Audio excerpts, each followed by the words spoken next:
Donald Trump has just won a sweeping victory in Iowa. So we're going to put America first. We're going to make America great again. Again, Iowa, we love you. In this, the opening contest of the U.S. election season, he has now taken the first step to winning the Republican Party's presidential nomination. How strong that team is, making his way into the building. But can Trump actually win the White House? Family members are already mapping out his second term.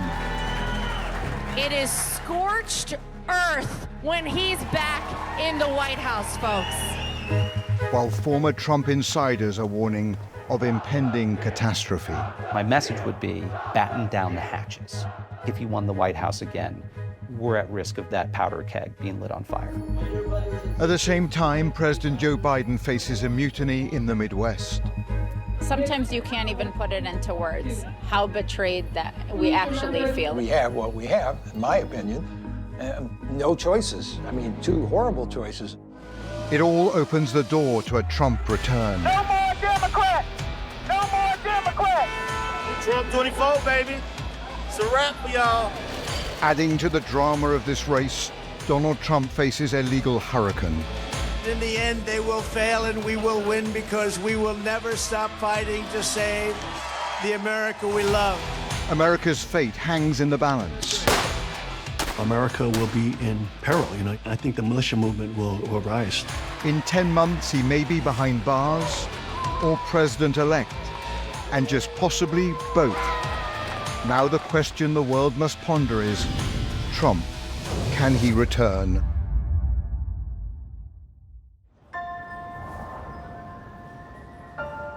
America is facing its most significant election since 1860.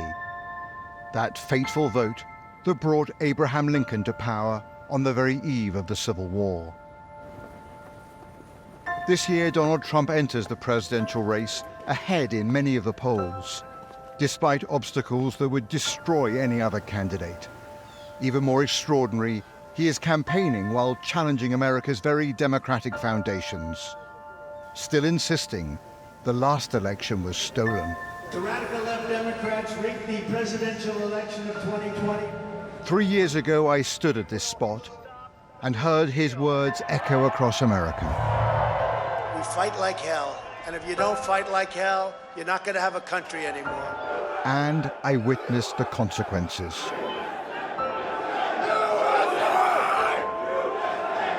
Trump's political resilience, his domination of the Republican Party despite that insurrection, is perhaps the greatest riddle I have ever encountered.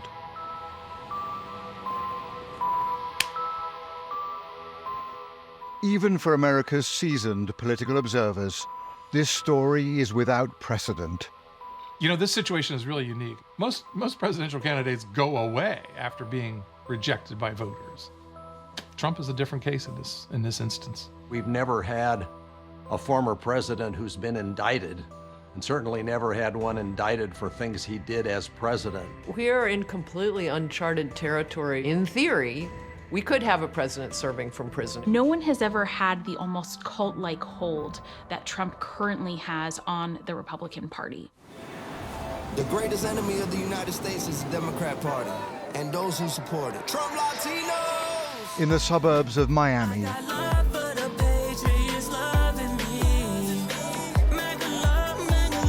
the Trump circus has arrived.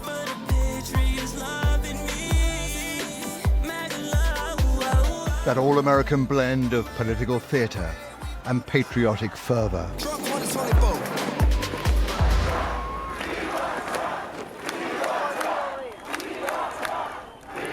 And at the heart of it is the great impresario. Please help me welcome everyone's favorite president, Donald J. Trump. The more his critics circle around him, the more defiant the show. His recent rallies have been dubbed the Retribution Tour.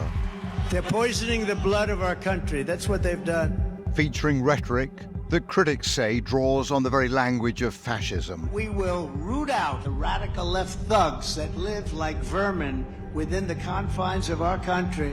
I am your retribution. I am your retribution.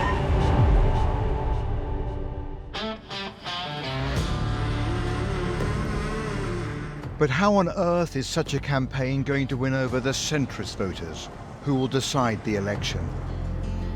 To glimpse the strategy, to see if there is method in the madness, I am traveling 70 miles north from Miami to the center of the Make America Great movement, West Palm Beach, that ultra-wealthy city in the shadow of Trump's magnificent beach resort, Mar-a-Lago. Gonna have to face my demons, life of sin, a life of lies.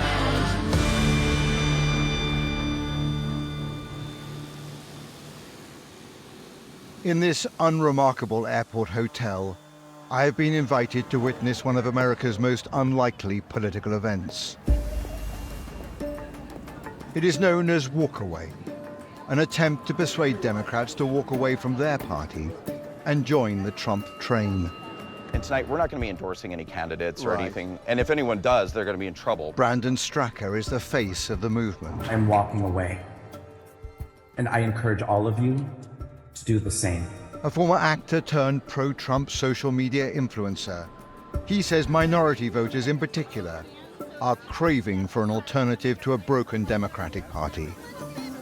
We try to reach people and get them thinking for themselves and sort of, turn on a light bulb. My belief is that these communities are being used, they're being lied to, they're being manipulated, so I want to help get people thinking for themselves. But as speeches begin, it becomes clear this is in fact a room packed with Trump's ultra-loyalists. Big round of applause for everybody that put this together, and for yourselves for coming out, for helping the walkaway movement keep moving. And on stage, it is not exactly outreach to moderates.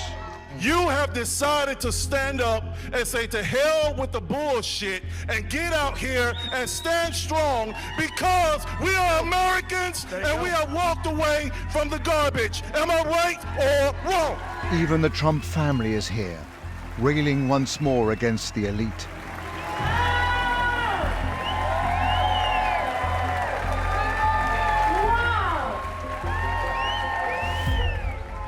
It is scorched earth when he's back in the White House, folks. We, the people, run this country, not them. And Rudy Giuliani, the former New York mayor, is here, waiting for showtime. How do I know when to stop? Just keep going. He faces racketeering charges, to which he has pleaded not guilty. And last month he declared bankruptcy after he was ordered to pay a stunning $148 million in damages for ruining the lives of 2 female election workers that he accused of fraud. On stage, he airs wild and unfounded opinions. You're living in something closer to a fascist state. Look at the difference in America when Donald Trump ran it. Look at all the people getting killed now with Biden running it. The strategy appears to be one of constant political provocation. This is outrage as an art form, with speakers relishing what they believe lies ahead in 2024. So here's another inconvenient truth. He's back. We're gonna blow them out of the water, and this time, how sweet is it gonna be when they say Donald Trump is president-elect of the United States of America? When I meet Rudy Giuliani, he doesn't hold back on yet further unsubstantiated claims. What can the world expect of a Donald Trump second term? The world can expect salvation. We no longer have to stop this country from becoming a socialist, in large part fascist country. Let me be clear, you're comparing Joe Biden's America to Stalin's Russia. 100%. Joe Biden is, without any doubt, working for China and Iran. He hasn't made one decision in the interest of the United States. But there is another element exciting the Trump troops, one that resonates far beyond this hall: Joe Biden's age. For Biden is 81 with a grueling presidential campaign ahead, and he could possibly face another 4 years in office. Many people responding to the polls say, yeah, Biden seems to be too old to be president. The Southern Hemisphere had access to change it. The age question is not going to go away. He is the oldest president in U.S. history. It wasn't confrontational at all. Thank you, everybody. This ends the press conference. Thanks, everyone. Thank you. While Biden has made light of it and stated that with age comes more experience, it is a major concern for many voters, including Democrats. His frailty is being mocked and mimicked by Trump surrogates. It's nice to be here in Vietnam. But even if Republicans are giddy at Trump gaining ground in the polls, his path to the White House remains astonishingly complicated. God bless you for walk away. Thank you. Because Donald Trump is not just running for president, but fighting to stay out of jail.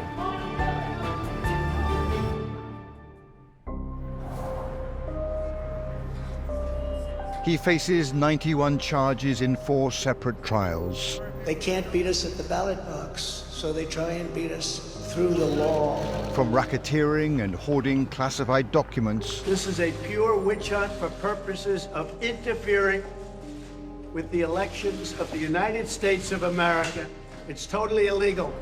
To perhaps most damningly, his attempt to overturn the 2020 election result. And I think that's an offense of such seriousness. It's an offense against all the American people. It's an offense against our system of government. It's an offense against our Constitution. Once people digest that fact, it's going to have a real impact on the way he's perceived. He denies all the charges brought against him, but if he is convicted on any one of them, he could be imprisoned even before Election Day. It is absolutely insane that we might have a president who has been convicted of felonies and is potentially serving time in prison. Hey, you know the charge. What are they for? We love Trump. We love Trump. The legal minefield has divided and inflamed opinion across America. What Trump tried to do is suspend that Constitution. Why they impeach Trump's wife? Vote for Trump. You want a man to go to jail for being innocent. To some, it is a foundational principle that no one, not even Trump, is above the law. He's just somebody who's taken advantage of a group of people who are willing to follow him to their own demise. To others, Democrats have weaponized the justice system against their principal political opponent. This trial is bullshit because they trying to go after him for no reason. And they just trying to start trouble.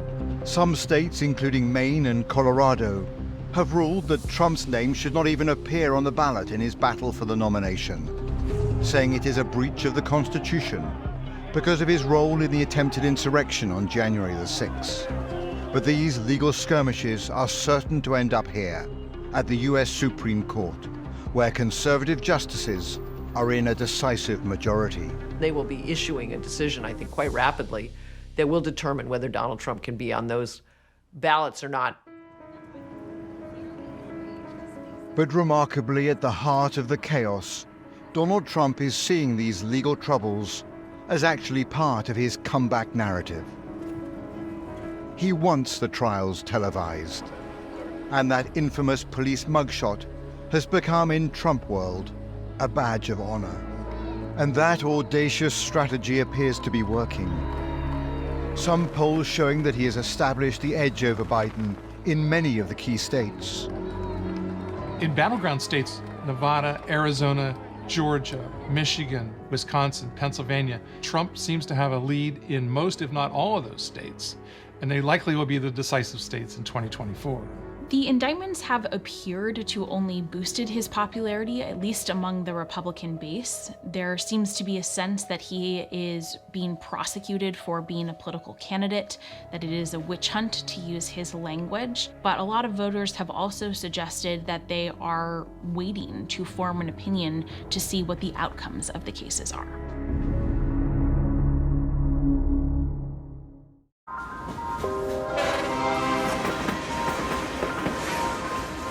There is one issue, one human drama, that Donald Trump believes he can leverage all the way to the White House. Our country is being invaded.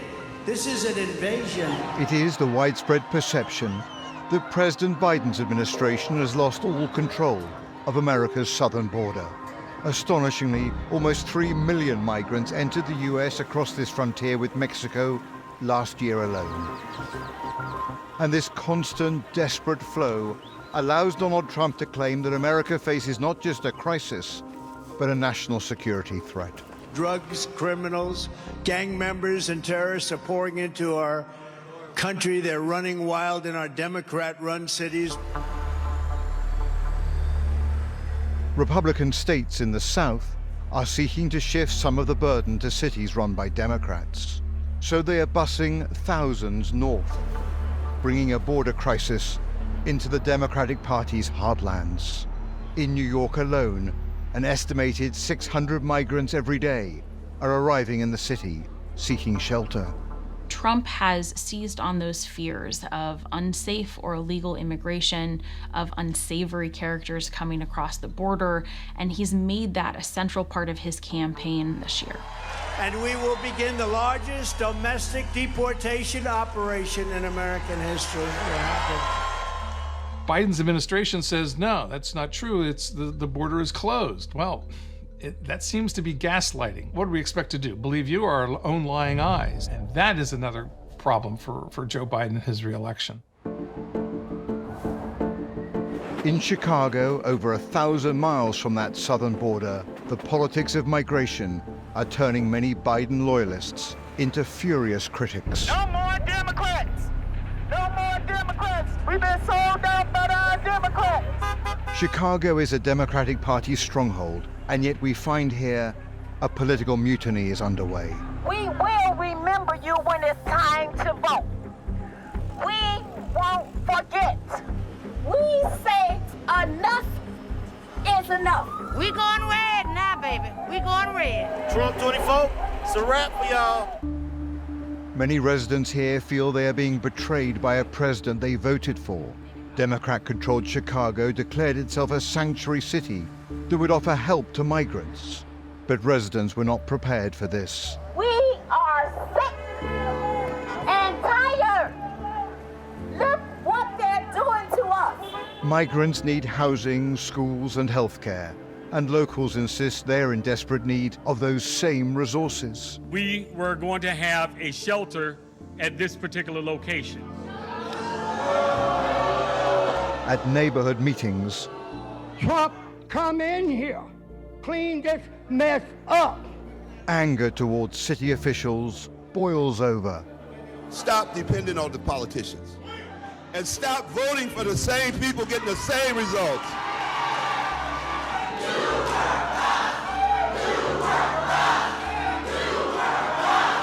Plans for this migrant camp have since been put on hold owing to community opposition. It seems that Biden's policies have succeeded only in creating division between many voters here and the new arrivals.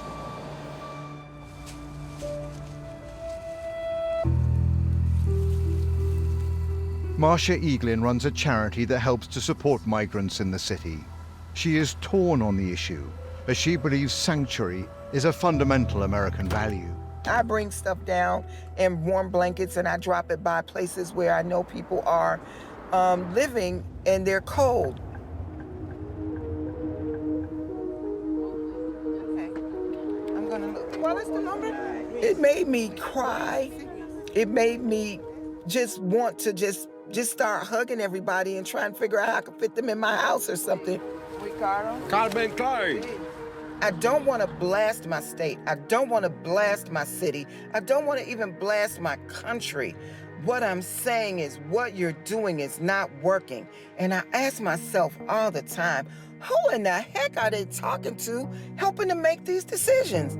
But as a community leader here, Marcia hears all the time the frustrations of her fellow residents. My city dollars that's being taken and funded to create this for them. What about us? Refund us some of our city tax dollars that we paid so that we can fix up our homes. It is abundantly clear that President Biden can no longer take the African-American vote for granted. While, yes, I'm a Democrat and I voted for Biden, just like so many people out here, they're wondering, is that the best thing? Do I trust either candidate? At this time, I don't. I'm going to be watching this carefully, and they will have to earn my vote. I, Joseph Robinette Biden Jr., do solemnly swear. In 2020, Biden won 92% of the black vote. Now some polls indicate that support has fallen sharply. and up to a quarter of African Americans in key states may vote for Donald Trump, a startling shift. It is significant that the black vote is fracturing in a way that we haven't seen in recent elections. And it is going to force candidates, especially Democratic candidates, to think about who they're speaking to, which votes they need to cultivate, and how they might need to shift their strategies. Many people, African Americans and others, do not like what they see. They don't see much in a way that has been beneficial to helping themselves. Plus, there's some indication that Trump's aggressive approach to issues tends to resonate with some blocks of voters.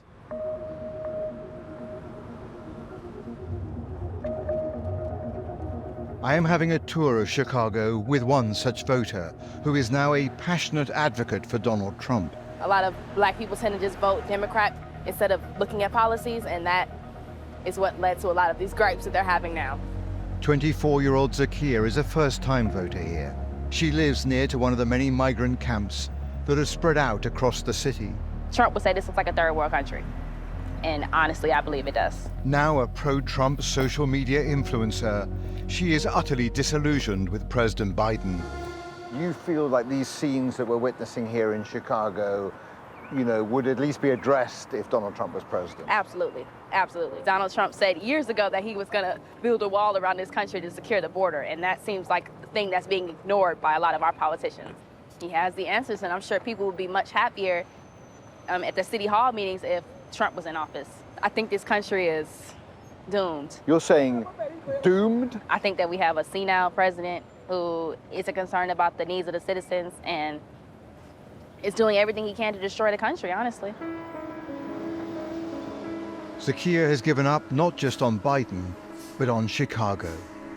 Soon she is moving to Texas, a Republican state that she says aligns more closely with her very conservative worldview. You've had it with Democrats. Absolutely, yeah, I'm finished. I just got of age to vote, honestly, within the last 5 years, and I've already realized that the way that this city is headed is not going to be beneficial for anybody.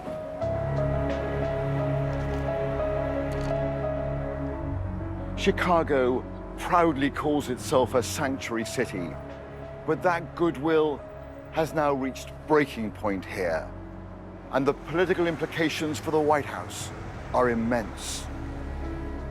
The city of Chicago agrees that the migrant crisis is putting severe pressure on limited resources, officials pleading for further support from the White House. And Joe Biden also acknowledges the urgency of the situation and says he is determined to address the problem. But if some in the Democratic Party strongholds are turning to Trump, others, including some Republicans who know the former president best, are warning that a second Trump term would be fatal for the republic. After serving in his first term, after witnessing the man up close in the Oval Office, on Air Force One, in the White House Situation Room, I can tell you if he wins the presidency again, it's the end of the American experiment. Miles Taylor was a senior official in the first Trump White House. Appalled by what he witnessed, he wrote an anonymous article in the New York Times, one that became famous as the political class tried to guess the author. Eventually, Taylor came out of the shadows and reveals to us the alarming steps that Trump sought to pursue while in the Oval Office. When I was in the administration, Donald Trump wanted to create his own mercenary force in the United States military. He saw what Vladimir Putin had with the Wagner Group in Russia, and he wanted to create his own version of this. This is a real story. Now, we ended up shutting down those conversations and saying, Mr. President, this is not a viable approach. Guess what I found out? Is that the year after I left the administration, that conversation cropped back up, and Donald Trump asked his National Security Council to look into this idea of creating a mercenary group responsible to the president only. That's what we're talking about here. And I don't think in a second term that those attempts will be thwarted. And Trump's plan for a second term is already being meticulously prepared. Behind the scenes, a sophisticated operation, codenamed Project 25, is underway. An attempt to avoid the dysfunction of the first term and to concentrate power among true loyalists. There are huge stables of people ready to go into the federal government that have been vetted and demonstrated their loyalty to Trump and Trump alone. Former President Trump and his allies have also set aside a series of executive orders in which they plan to fire a lot of the civilians that are working in the federal government. It would be a shock and awe blitz. It'll mean in those first few days a slew of executive orders to remake the government. Remake a government that's more pliable and put people in place who are willing to do what Donald Trump wants. His is a warning not just to America, but to allies around the world, including Britain. My message would be batten down the hatches, because you will not be able to depend on the United States to be the central pillar of the Western world order. It's a very, very grave environment in the United States in terms of political violence and civil instability. And I think if he won the White House again, we're at risk of that powder keg being lit on fire.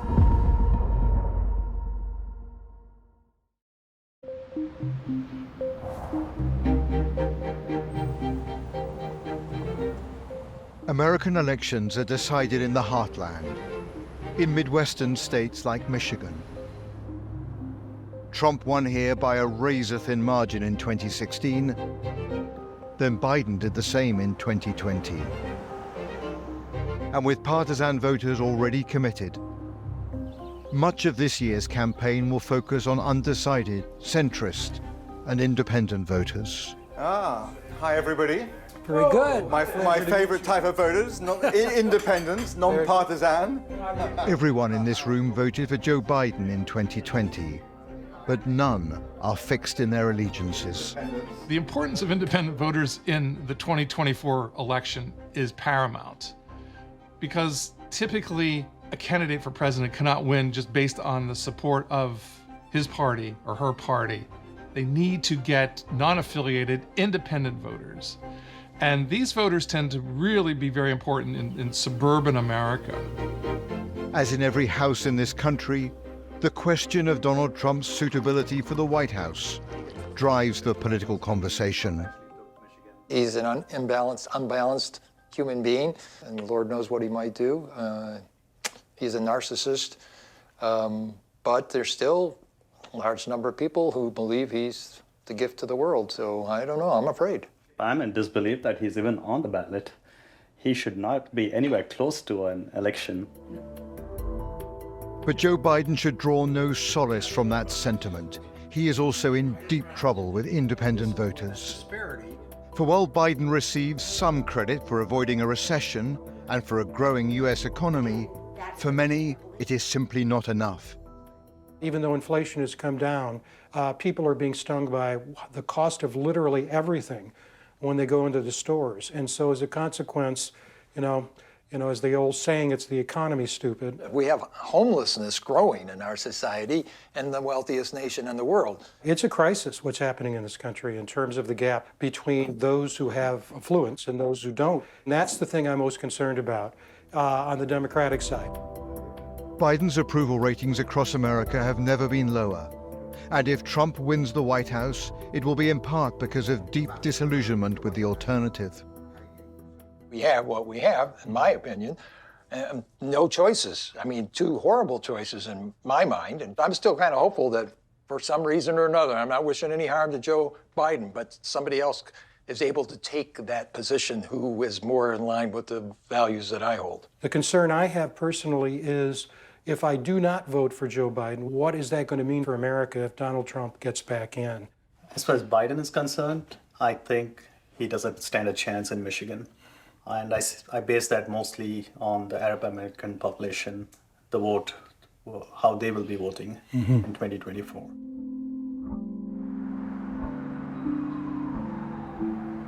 That Arab American vote is vitally important. Michigan is a swing state with a large Muslim population. In 2020, nearly 70% of Muslim Americans voted Democrat. In Detroit, attending a vigil for peace amid the Gaza war, I want to find out if Joe Biden can still count once more on these critical voters. My dear brothers and sisters, tonight we gather to mourn the loss Instead, I discover something that should alarm and even shock Biden's campaign advisors. Sometimes you can't even put it into words, how betrayed that we actually feel. If you feel anger, feel that anger. Many here feel profoundly let down by President Biden's support for Israeli military action and for his refusal to call for a ceasefire. In the crowd is Dr. Mohammed Alam, a vocal campaigner for Biden in 2020 within the Muslim community. And he now makes a stunning admission to me. I was the Muslim for Biden campaign chair, and today I denounce Joe Biden. I will do everything, make sure he defeated in Michigan and he will defeated in the US presidential race. We Muslim community loved him. And today what you're seeing, we are betrayal. So because of the betrayal, we are standing firm. I will vote for a Republican. It is all the more remarkable given the alternative for these voters is a man who also repeatedly stood shoulder to shoulder with Israel. You have been the greatest friend that Israel has ever had in the White House. And furthermore, Trump placed travel bans on many Muslim countries while in office, and controversially moved America's embassy in Israel to Jerusalem. If Donald Trump is the Republican candidate, would you vote for him over Joe Biden? If he will, I personally, I will. You would? Yes, I will. Wow. You would vote for Donald Trump over Joe Biden? Yes, I would. Across this nation, the conflict in Gaza is further splintering communities that are already divided. For 3 months now, we have seen the rupture play out on American city streets and on college campuses. A young generation, those progressives forged in the heat of the Black Lives Matter protests, are turning on a Democratic president. Back in Detroit, for the first time in my reporting from a liberal stronghold, left-leaning voters are literally queuing up, asking to be interviewed so they can castigate Joe Biden. Can you imagine voting for Joe Biden in 2024? Never. Never. Never. I don't understand what kind of human being he is. I don't. What's unfolding in front of us proves to us that we are dispensable to our politicians, and we're here to let them know that just as we have become dispensable to them, our vote for them has also become dispensable. If anything should frighten Biden, it is this: a young generation, impassioned and galvanized, viewing the Democratic Party with disdain. Independent voters, as well as progressives, as well as minorities, as well as young people. The glue in 2020 was Donald Trump for Joe Biden in his election. The fear of Donald Trump. Now, given that the election is going to be a referendum on Biden, it's hard to see that that glue can really be brought back into place and to really hold that coalition together. Stunned by the anger for Biden in Detroit, I travel elsewhere in the Midwest to meet an old friend. When I first came to Youngstown in Ohio, in the months before the fateful 2016 election, it was here that for the first time I truly realized that Trump's message was resonating deeply with working people. Gino DeFabio was my guide back then, the man I called the canary in the coal mine. He told me then, against the conventional wisdom, that Trump would win. I talked to a lot of people, union guys, people who would never, ever say they would vote for a Republican, ever. And they're all in. And I really believe it'll be earth-shattering for some people, but I see it come. I see that coming now. Gino, how are you? Hey, Robert. Every 4 years. Good to see you again, bud. Good to see you too. How's Youngstown? How's Ohio? We're still standing. Right. Today, Gino is once again clear that Donald Trump is heading for the White House, that the cost of living in Youngstown and across America will ensure a Biden defeat. So, Gino, you kind of read the political weather here better than anybody I know. What's the feeling about Biden's America right now? We're not in a good place. We really are. We really are not in a good place as a country. For 4 years, we weren't ignored under President Trump. I mean, real wages went up. They did. Jobs were coming back. Factories were being built. Interest rates were low, unemployment was low, everything was going well. It seems now that President Biden's been there a couple of years, I've struggled to go to the grocery store. I have a son, he's struggling to buy a house because of the interest rates. You can't ignore inflation. And I lay that all on the policies of this president. Although elements of the US economy have improved under Biden, many Americans say they do not feel it in their wallets. Unemployment rates have dropped below 4% in the United States, but, you know, a lot of people don't feel that they're really prospering in their jobs. The court cases, the 91 criminal charges, I mean, do you not find them kind of disturbing? Doesn't it give you second thoughts about Donald Trump? You know, I don't care. I don't care. I don't believe any of this is real, what they're doing to him. In my mind, it won't be a convicted felon or a convicted ex-con being the president. It'll be somebody they try to persecute, and he'll be a hero of the people again. Gino's parting words echo the past. I think President Trump's going to win the election. I really do. Because he really was the only one looking out for us. And I heard his message, and I believed him. He said it in a way that I believed him. And I believed him in 2016, and I believed him in 2020, and I still believe him today, seeing what the other side offers. The momentum he's gaining across the country, I think President Trump's going to win again. The polls in recent months have told us that things are looking pretty grim for Joe Biden's re-election, as things stand now. But polls have a way of being subject to change, and we've seen this happen in presidential elections in the past. So although they look grim now, they are not necessarily predictive of what's going to happen in November 2024.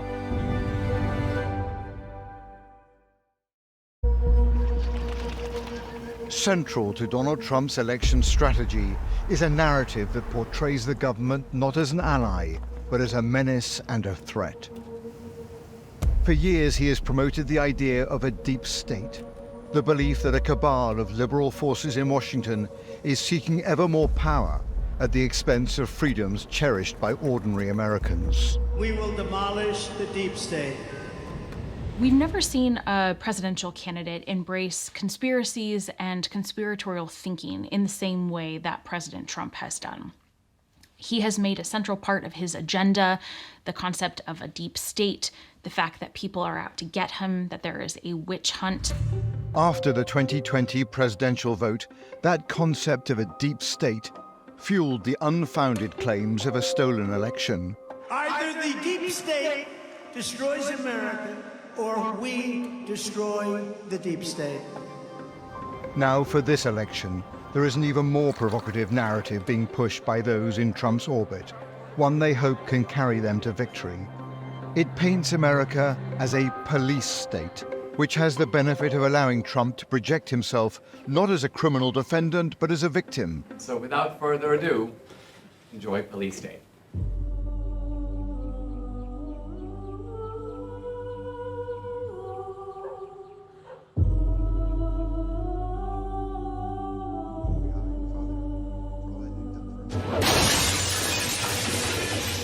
This film, being screened at the right-wing think tank the Heritage Foundation in Washington, is packaging that wild theory, popularizing the notion that Biden's administration has weaponized the FBI and law enforcement. Dinesh D'Souza is the movie director and Trump ally driving this controversial narrative. Who is Dinesh D'Souza? Are you a provocateur? Are you a polemicist, a movie maker, a podcaster, a Trump acolyte? Who are you? You know, it's a little bit hard to say. I'm an immigrant who believes in the idea of American exceptionalism. I'm merely trying to communicate complex ideas to people who are not normally habituated to hearing about politics. In his film, there are scenes portraying God-fearing, patriotic Americans being arrested at church and at home.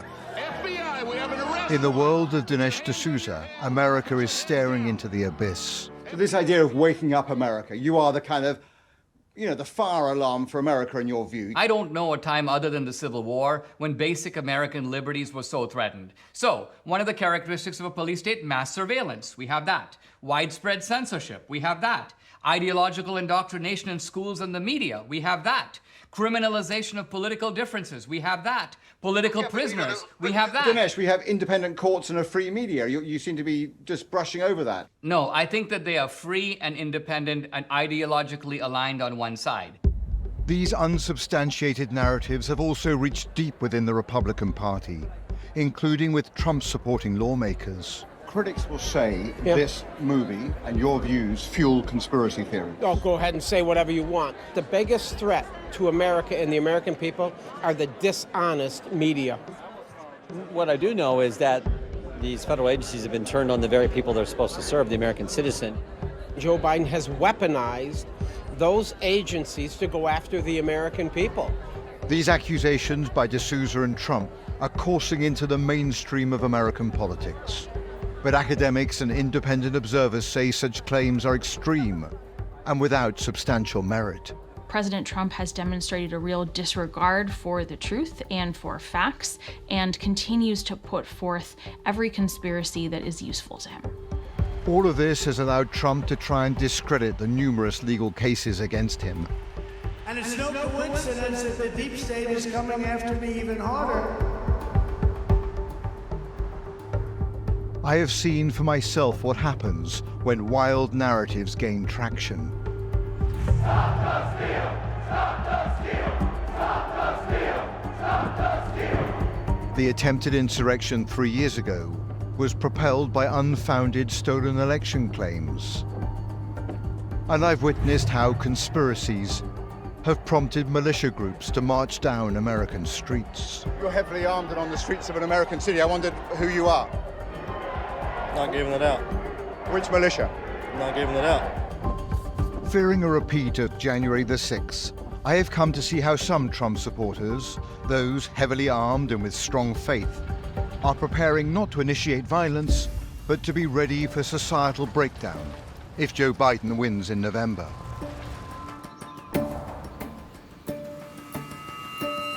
Greg, can I ask you to pray? Sure. Father, we're so grateful that we could spend some time training, Father, to protect others, to protect our nation. In the name of our Lord Jesus Christ, amen. Amen. The Rod of Iron Church is a Christian evangelical group where guns and God are weaved into a fiercely pro-Trump and anti-government view of the world. Hey, Pastor Sean, how are you? Hey, Robert. Good. Nice to see you. Thank you for letting me into your compound. Pastor Sean is the leader of this congregation, where the AR-15 assault rifle is seen as a divine instrument for defending God-given freedoms. What does Rod of Iron mean? It means the modern-day sword or the modern-day musket. It's more important for the citizens to have these weapons Yes. than the government. 100%. That authority comes from God, and that ability to defend yourself, family, and your country from tyrants, including a runaway government that has become tyrannical, that is God's greatest gift to humanity to preserve freedom and liberty for all. It is immediately clear where political loyalties lie. I need one more indictment to ensure my election. One more indictment to ensure my election? Probably a couple more, but the more they indict him, I think the more popular he's going to become. He's going to become more legendary. I mean, he's going to become more. I can't compute that. You're saying the gonna be more a he's star. charged. More a star, yeah, more of a star, because he's being charged unjustly. I think it's galvanized everybody, and a lot of folks from different communities now are moving towards Trump, and the support has become greater because of the kind of draconian tactics that the left has done under Biden. Look at what they're doing. Look at how hard they're coming after him. 4 different indictments, RICO charges. In weekly sermons that air on the church's conservative social media channels, When you ask them now, the polls, does the country feel galvanized, divided? Yes. Everybody says, yeah, it feels divided. Pastor Sean talks of Trump's alleged persecution. They were trying to take him off the ballots, saying he's an insurrectionist. Like many fringe groups in America, members here are preparing for worst-case scenarios. A recent poll found that 85% of Americans are worried about escalating political violence. If Joe Biden is re-elected, what does that mean for America? I think it means that, America will be in peril. That will be a tragic beginning of a sharp quick decline of the world falling into tyranny. If Trump loses in November and there is a narrative on the right that the election has been stolen, what happens then, Pastor Sean? I think the militia movement will rise. Counties will build official militias.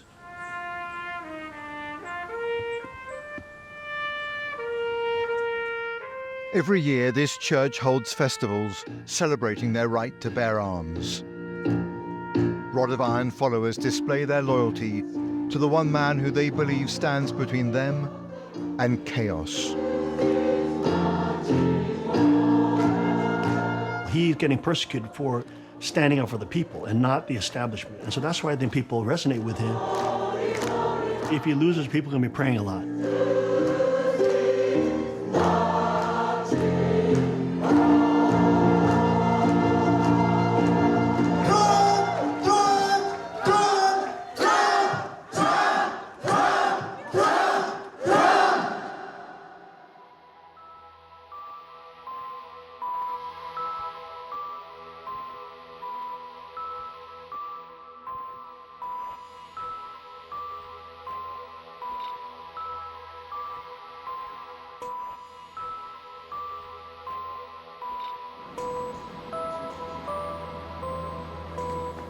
In this dramatic election year, Americans are bracing for a bitter political fight in which the Republic itself may be at stake.